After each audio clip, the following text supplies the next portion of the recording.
Welcome back, basketball fans. The NBA playoffs is here. What a great time of year. We just finished March Madness. UConn ended up repeating, and now we're sliding right into the NBA playoffs. It couldn't get any better than this. And then after that, we're going to have, of course, the NBA draft. Today, we just had the WNBA draft. As expected, Caitlin Clark did go number one to the Indiana Fever and is bringing the chaos and frenzied atmosphere from college to the WNBA. Let's hope it carries over. Me, I've never been a huge WNBA fan. Back to the inaugurational season, a couple of seasons after that, I was paying close attention. But over the years, outside of a few players here catching my interest, I haven't really been that intrigued by the game. But obviously now with a lot of the attention that is coming towards it, it's piquing my interest. So I'm hoping this will carry over. I have no problem with being a supporter of something that is being successful and entertaining. So let's hope we can bring that college atmosphere to the WNBA. But let's get to the league. So this is what we're going to be talking about today. Obviously, the NBA playoffs are here. I don't know if you're old school like myself, but things were much easier back in the day when there was only 8 teams that qualified into the playoffs. Obviously, they're trying to generate more money, so they added extra teams and do these playoff rounds. But I can't really wrap my head around it. So if I stumble and fall, you can chalk it up to that. But let's move through it anyway. So here is the results of this year's league. Obviously, you can see that in the West, super competitive this year. The West is a deep, deep, deep division full of great teams, whether we're talking about the Thunder, the Nuggets, the Timberwolves, the Clippers, Mavericks, Suns, the Pelicans, the Lakers, Kings, and the Warriors, right? Think about that. The Warriors, a team that's won multiple world championships, now in the number 10th position. Then, of course, you have the East, which I haven't watched a ton of games from the East this year. I mostly was focusing on the West Coast because the games are far more competitive. There's a lot more teams that I'm interested in. I paid more attention to the West. Obviously, we know the Celtics dominated, winning by 14 against the Knicks and Bucks. Obviously, a few injuries, especially Giannis late in the season, having them slip behind the Knicks into 15th, Cavs 16th, points behind, 17 Magic, 17 Pacers, 17 76ers, and then the Heat, who surprised everybody last year with a mind-blowing playoff run at number 8, 18 behind. And then you get to the Bulls and the Hawks, 25 games and 28 games behind the Celtics. You can see that this is just not that competitive of a league. There's just not a lot of deep teams in this division outside of really the Bucks and the Celtics and a healthy Sixers team who obviously lost Embiid early, thus the reason why they're at number 7. There's not a lot of teams to get excited about in the East anymore. Whereas if you look at the West, it's only 11 games separating the Thunder to the Warriors and the Kings and Lakers with 10. So it's very competitive. And what was especially interesting this year, kind of like English Premier League football, soccer. I don't know if you guys watch soccer. I'm a big Liverpool fan. And obviously there's a big run between Liverpool, Arsenal, and Man City. And they keep flip-flopping from number 1 position, literally 1 point between them here and there. So it's been super entertaining. Every game matters so much. Obviously this week has been terrible for Liverpool. So now I went from 1st to 3rd. And this is really what the NBA was down until the last game of the season. The Thunder, the Nuggets, and the Timberwolves fighting tooth and nail to get the number 1 seed. The Nuggets ended up losing to San Antonio, which nobody would have expected. They were up huge. It looked like an easy win, but they took their foot off the gas. They gave it up. They lost momentum, and they ended up losing. Thus, the Thunder become the number 1 team in the West, which we'll see how that impacts the playoffs moving forward, because obviously having that number 1 position, home games, is significant, and we'll see if it plays out moving forward. But let's move forward and see the rankings. So here we are. So in the West, the Thunder are going to be either the Pelicans, Lakers, Kings or Warriors. We know the Lakers are playing the Pelican in a playoff game. Obviously, the Warriors are playing the Kings. Depending on who wins and how that plays out, the Nuggets potentially then could be playing the Pelicans or the Lakers. So I see a lot of people talking about hoping that the Lakers play the Nuggets early because they feel this is probably the best time to run into them at this point of the year.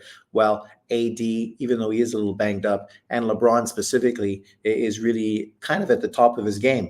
And it's probably better to play them early while your team is healthy and you can give it all you got. Whereas if you met them later on in the playoffs, potentially more injuries, being worn down from a busy season could impact you. I don't know the truth behind that. I think when it comes to NBA playoffs, matchups mean everything. And also sometimes people getting hot at the right moment, right? If the Lakers win or the Pelicans, obviously, I think it was the Lakers that would play the Nuggets. I think if the Pelicans win, they will play the Thunder. And then we will see what happens with the Warriors or Kings. That's why I say this gets very confusing. Depending on how things play out. But the surefire things obviously are Minnesota against the Suns, which looks like a great series, and the Clippers versus the Mavericks, which is exactly how I wanted things to play out. So we'll get into that as we move forward, but it couldn't be any better than that for me. And some people may think that's not true, but you got to go with your gut. In the East, Boston could be playing the winners of 76ers Heat or Bulls and Hawks. The Knicks then potentially take on the 76ers or Heat. As I say, I don't really understand how all this works out, but if anyone knows a little better than me, you can break it down in the comment section below. And then the Bucks Pacers, which I will get into later on as we move forward, and the Cavaliers versus the Magic, which really seems to be a very competitive matchup. Obviously, both teams are very young, and there's a lot of ways you could see both of these teams pulling it out. I don't see either one of these teams going very far in the playoffs, but this first round matchup between these two should be very entertaining. So let's get to it. We'll chop it up, we'll break it down, and we'll talk about our predictions moving forward. So here is the playoff breakdown. Obviously, I will fill this out after we specifically know who is going to play who, and then I will fill out my bracket next week and tell you who I think is going to win and who's going to win round for round for round. So stay tuned to next week. Check it out and see if I hit it on the arrowhead or if I'm off by a mile. You can tell me in the comment section below what you think I'm right and what I'm wrong with. So let's look at this first match, which I was talking about. Obviously, Orlando versus Cleveland. Two very good teams, very young. Jalen Suggs, Gary Harris, Wagner, Paolo Banchero, and Wendell Carter Jr. The bench, Fultz, Anthony Ingles, Isaac. Luckily, has come back. I don't think he's playing where he was playing a few years ago, but still a long, athletic forward to add to the roster. And, of course, Wagner's brother. On the other side, you got Garland and Mitchell. I think the much better guard matchup is Garland and Mitchell compared to Harris and Suggs. And I don't think it's very competitive. I definitely think they are way better. Then you got, of course, Max Strus, who was a great addition for Miami. He was a key part of what Miami did last year. And he could be a lot of the reason why Miami's offense this year just doesn't seem to be moving quite as fluidly as it did last year. One of the problems is mostly not their defense, but their offense. Then, of course, excuse me, you got Mobley and Jarrett Allen. And that's a great matchup for big men. I do favor Cleveland's big man matchup over Orlando, but I do think out of everybody, Paolo Banchero is the best. He is my Mashburn 2.0. I definitely think he's very much like Jamal Mashburn. A lot of similarities in his game. We'll see if he goes on to have a better career. Their bench, you're pulling off LeVert, who I think is a very good player. Isaac Okoro, a very good team player, as well as George Niang. The problem with them, and you can see right here, is depth. I don't think they have the depth that Orlando has. Better guard play, solid forwards. Obviously, Strus is a great addition to that squad. When you look at Orlando, on the other hand, the problem with them is where are they going to get their scoring from? I think Suggs and Harris, well, they're both good players. I think you could totally take them out of the game, which potentially could lead to some struggles from the back court. Wagner, Carter, Isaac, and Wagner. I think that four-headed monster of forwards, the energy, the rebounding, the length that they bring is obviously great.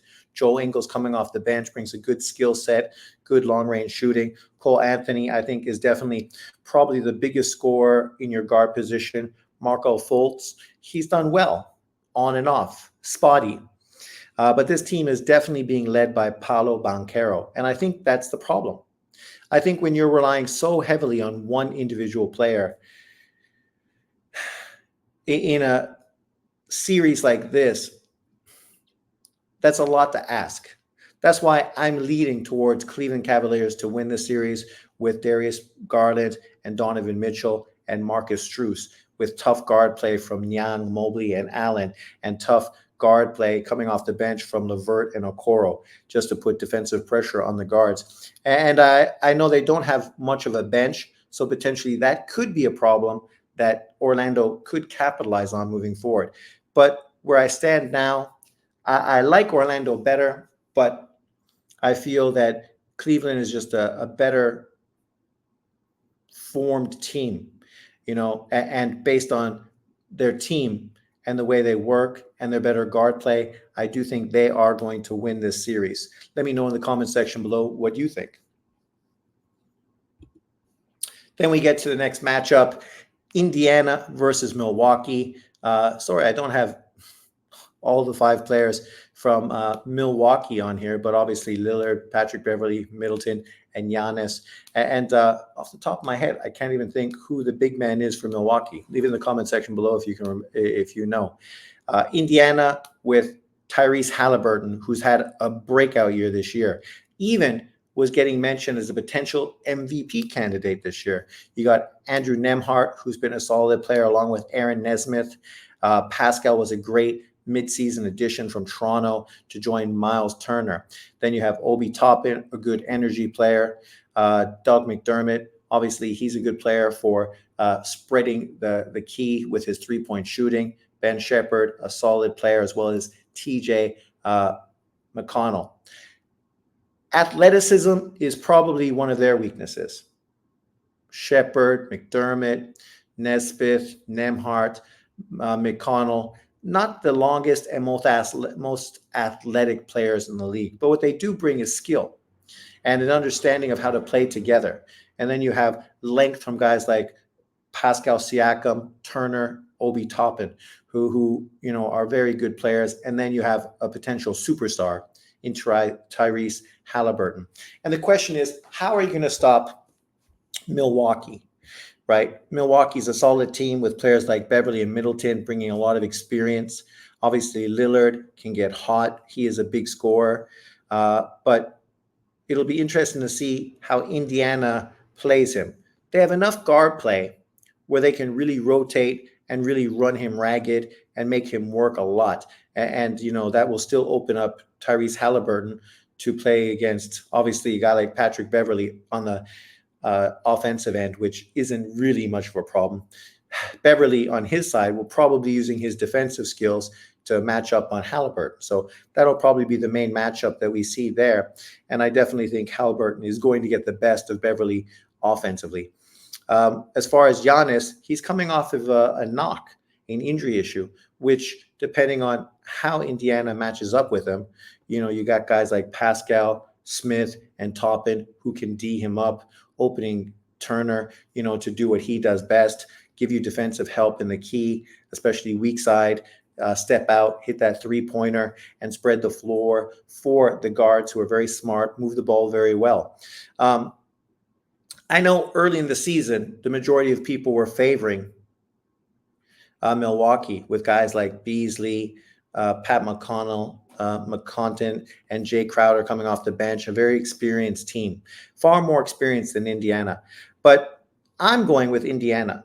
I think Indiana matches up very well. I think their guard depth and their potential superstar player in Tyrese Halliburton.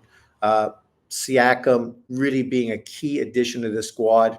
I mean, if Giannis is going to be playing him, that's going to be tough because now Giannis is going to have to put a lot of effort on the defensive end to cover Siakam, which means that Giannis is not going to be nearly as effective on the offensive end. And I don't think they have anyone else on the team that really is long enough and defensively skilled enough to really deal with Siakam.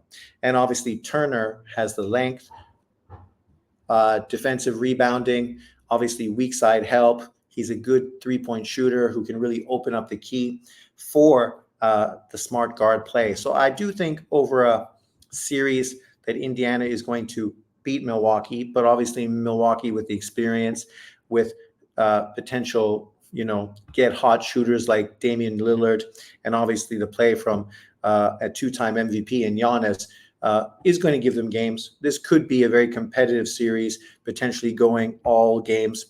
But at this point, I'm favoring Indiana to pull the upset. Let me know if you feel the same.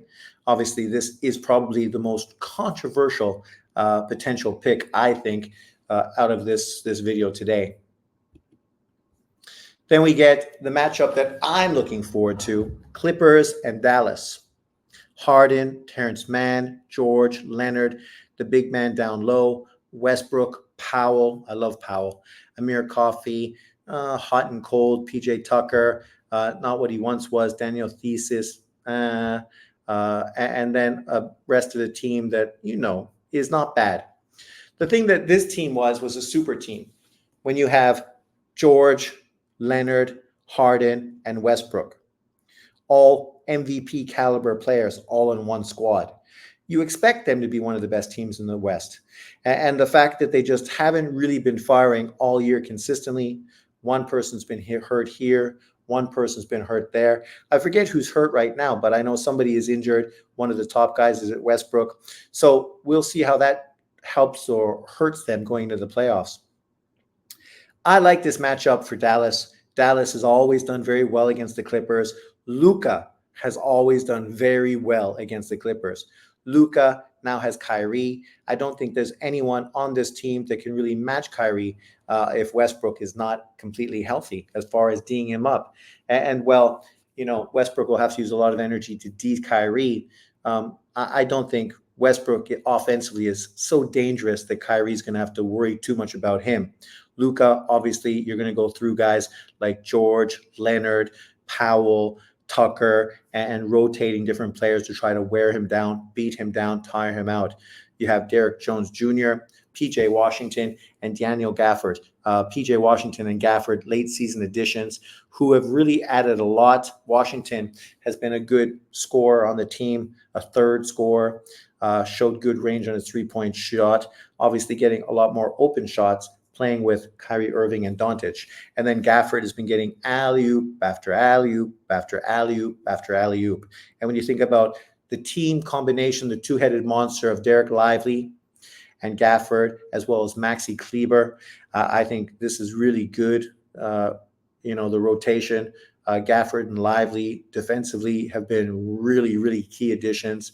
You have the great shooting from Exum and Hardaway coming off the bench as well. And then you got guys like Jaden Harden and Josh Green to bring some athletic flair and bench work to a team that obviously is very skilled. And obviously we know George, Harden, and Kawhi Leonard are great players. Great players. And Terrence Mann and Norman Powell have been really great complementary pieces to this team. I love Powell because I think he's that guy that goes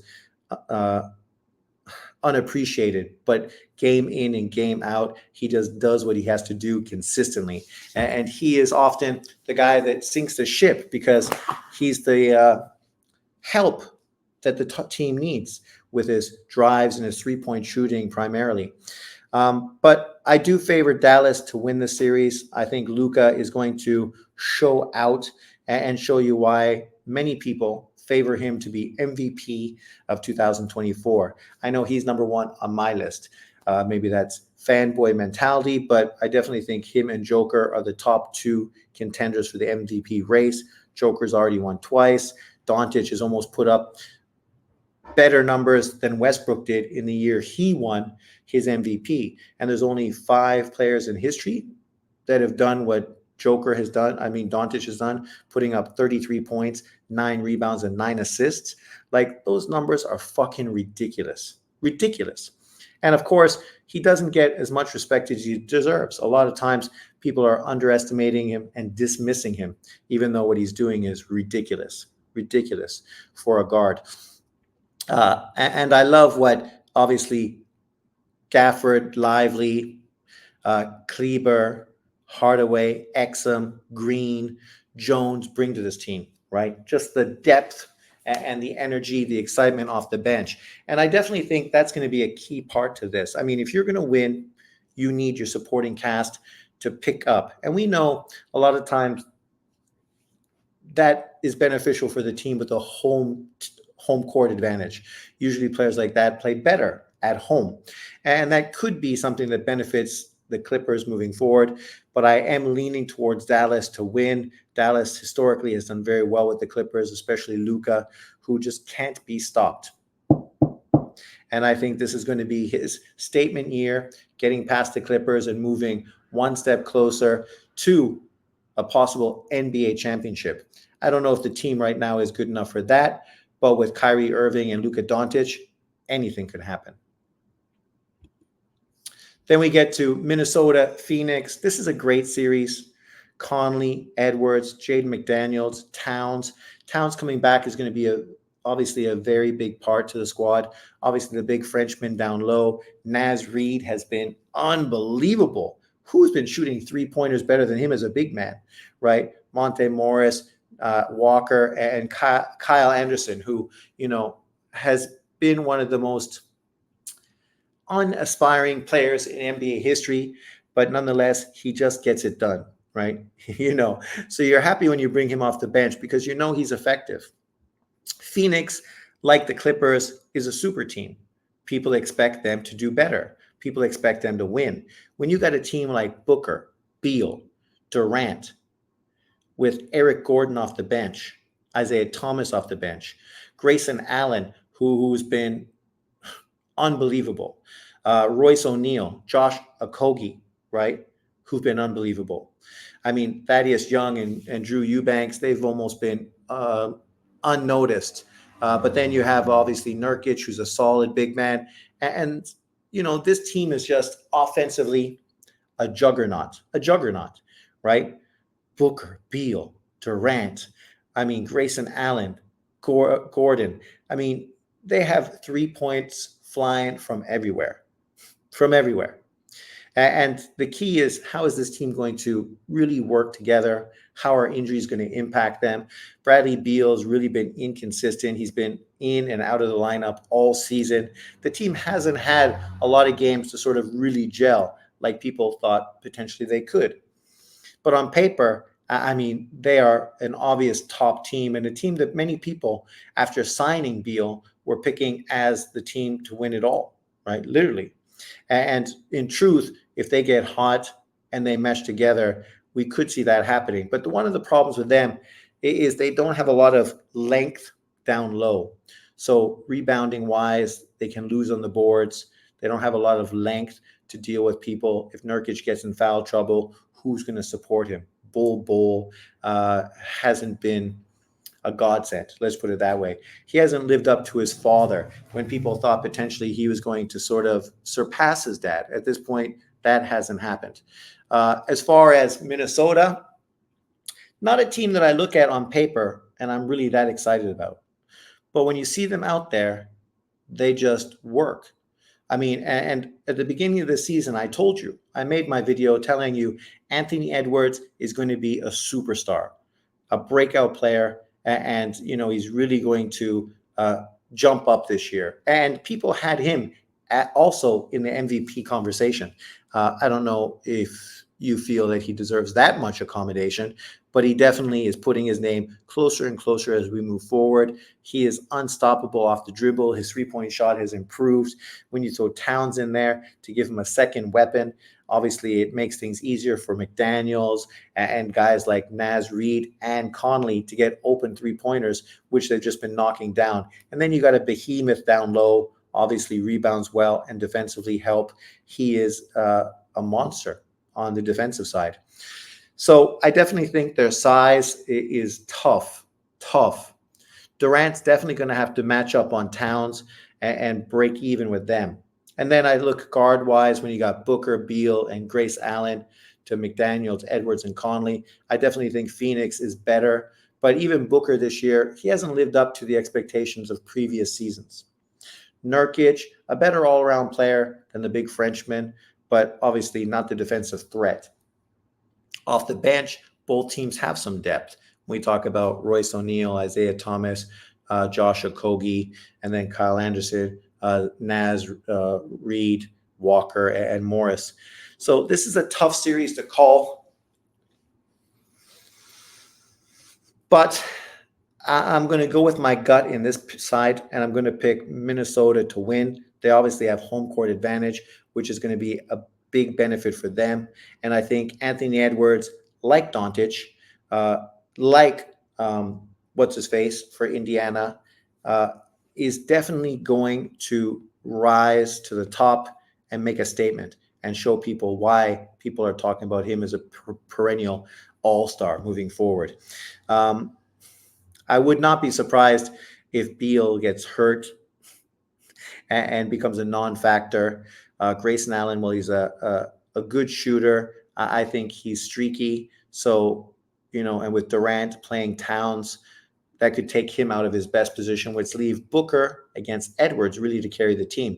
And that's simplifying things. But I definitely think right now Edwards is a better player than Booker, all around, unstoppable, more athletic. And I definitely think he's more clutch as well. So I'm picking Minnesota to beat Phoenix in what early this year would have been considered an upset. But obviously at this point, Minnesota is the higher seed squad, is going to have home court advantage. As far as New York Knicks, we know potentially they have Philadelphia 76ers and Miami. This is tough work. I don't really think New York is that good. I'm excited by Dante DiVincenzo and Jalen Brunson. Obviously, one, a guy that played for my Golden State team, and another who played for my Dallas squad. I like OG Anunoby, and Josh Hart is just a solid player. You got Bogdanovich coming off the bench. Mitchell Robertson, who has been a very key part to the team, but is coming off of injuries and hasn't really been that integral so far to the team this year. I mean, we know their guards can get hot. They have a three-headed guard monster, but Philadelphia is just a much better team. And now that they have Embiid, I think if they have to play 76ers, it's going to be easy work. I think the 76ers are just going to beat the shit out of them down low. It's going to be unstoppable. Also, 76ers guards. Well, Brunson is putting up all-star MVP type of numbers. I think Philadelphia's key guard is as good and potentially better moving forward in his career. Miami is that team that in the playoffs, they just play better. And I think Miami would play better and will beat the Knicks. Obviously, we know the GM from Miami loves nothing more than to beat the Knicks. So I do think for the Knicks, this is a lose-lose scenario. Doesn't matter who they run into. I don't see them winning, even though they did finish the season number 2. It's a weak Eastern Conference, and I don't see them getting by 76ers or the Heat. Let me know if you agree or disagree. As far as Boston, well, Boston's the team that is, I think, the number one team over the season. Obviously, a great team, great additions to the squad, great depth. The one thing I worry about them is depth. When you talk about Sam Hauser, okay. Tillman, okay. Horford, yes. And then what? Where's the rest of their depth? Where's the rest of the skill coming from this team that's going to really help them in a tough series? We know that Brown and Tatum have imploded in big moments in the playoffs, right? The pressure's gotten to them. They haven't played to the level that people anticipated. So they added good players to team up with them and make the squad better. Potentially, they could run into Atlanta, 76ers, Bulls, Miami. I do think Miami's a tough matchup, and Philadelphia, obviously with Embiid, is a tough matchup for anyone. Whereas I think Atlanta and Bulls, they won't be able to compete with Boston. So if Boston gets either one of those two teams, it's going to be an easy first round series for them.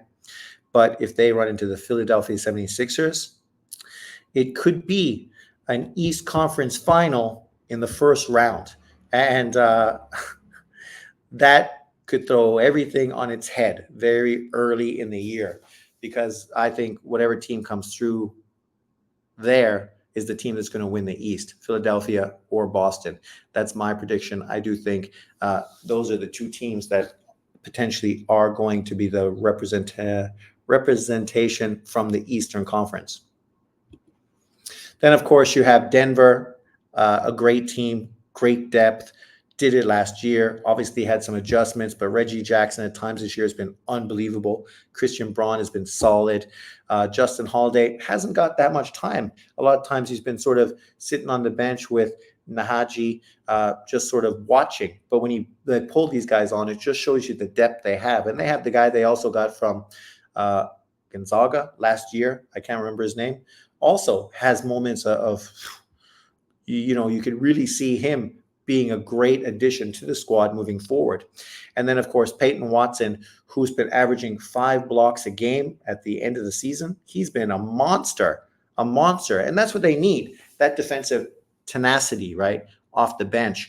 When you add their starters, is there a better starting squad in the NBA? I don't know. As long as Murray is healthy, I don't think anyone beats this team, but obviously that is an issue of concern. Them running into the Pelicans or the Lakers in the first round, that's tough. The Pelicans shot unbelievable the last time I watched them play prior to the Lakers game. They have a lot of long players who are streaky but good shooters. Obviously, you got Zion down low, but I think he doesn't match up that well against Denver. But obviously he's a very good player.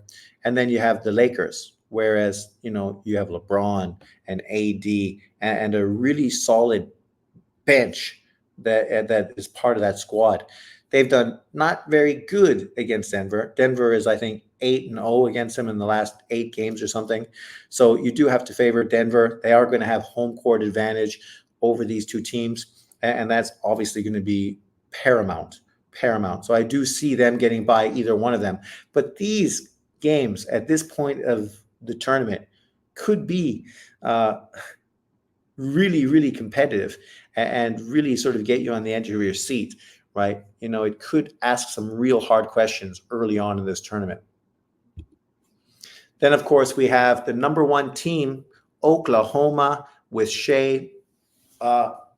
Shea was a great player last year, but I don't think anyone can really imagine how great he's been this year. So much so that he is really number 3 in the MVP ballots this year. You have Dort, Jalen Williams, Giddey, solid role players with Wiggins and obviously Williams, Isaiah Joe, and Cason Wallace coming off the bench. Really, really, really good key fundamental players to the squad. And then you got Chet Holmgren, who's played great this year. Obviously, injuries got out of the NBA last year, and he's come back and he's been great. He still needs to add a lot of weight just to get to his best, but defensively, lengthwise, just off the dribble, his shot, he's a very, very, very good player. Truly a unicorn. And with Shea, I mean, Jesus Christ, he plays like Joker and Doncic. You cannot stop him. He gets where he wants to go. He gets the shots he wants when he wants them. And he just shows that kind of maturity on the court already. He's going to be scary for years to come. And obviously seeing him against Sacramento, the Lakers, Pelicans, or Golden State, great matchups. I think Golden State does not match up well against this team. They don't have a very big squad, so I don't think the lack of height and depth from Oklahoma is really going to play much dividends against Golden State. But Golden State obviously is experienced. They can get hot. You have Curry, who is a monster, and some good additions to the squad this year as well, who are playing really well, giving them a lot of bench additions. You have what's his face, who's been hurt, but at times has looked like potentially the guy who's going to be the number 2 on the team. And to end the year, Clay has been very good as well. So they're definitely a dangerous team, but I definitely think Oklahoma matches up better with them than they do with the other teams. I definitely think that LA, their depth and obviously AD down low is a real problem for Oklahoma. New Orleans, I think they cannot stop the big man, him and his power moves to the rim. I don't know how they can stop him. If New Orleans just runs him all day, you're going to get in foul trouble. You're not going to be able to stop him. He's just a behemoth, and there's no way guys like Jalen Williams, or Holmgren are going to be able to contain him. Obviously, Sacramento, I think, is a better matchup, and I think if they run into Sacramento, it's dangerous. Sacramento's got a superstar guard of their own who is not far off of Shea. He doesn't have the length, but as far as being able to get to his spot, get his shots off, get on fire, and be unstoppable offensively, he's definitely that, right? And then you got one of the best big men in the NBA, a great rebounder, a solid scorer, and better than that, a great passer who just has the offense flow through him really well. And I think there's nobody that can really match up with Sabonis on this team. So a lot of this is going to come down to who they have to match up with. I definitely think the easiest one for them is Golden State. I would love to see that because I'm a big Golden State fan. But at the same time, I definitely think Oak City has the best advantage to beat this Warriors. And I definitely think Oak City needs to add some depth to the big man position going into next season. What happened to the big Australian guy? Obviously, he's on the squad, but he's not on the squad. I can't remember where he is now. He was on the squad. He's injured, so he's not playing, or he got traded. But he is exactly what they needed, right? The feistiness, the physicality, the size. If you had him on the squad, I think now I see them beating everybody. But without that kind of depth, I don't think they're going to be able to hold some of these giants off moving forward. And that's quite an upset, the number 1 team getting beat so early. And potentially this year, you could have both number 1 teams lose in the first round, Boston and Oklahoma. Wouldn't that be a shocker? So who are you riding with to win the NBA playoffs this year in 2024? Come back next week. I'm going to fill in my whole chart after we know who's going to be playing who. And I'm going to make my predictions a la March Madness predictions and see how much I can pull it off as the playoffs play out. But everyone, thanks very much for joining. I appreciate it. And make sure you like, subscribe,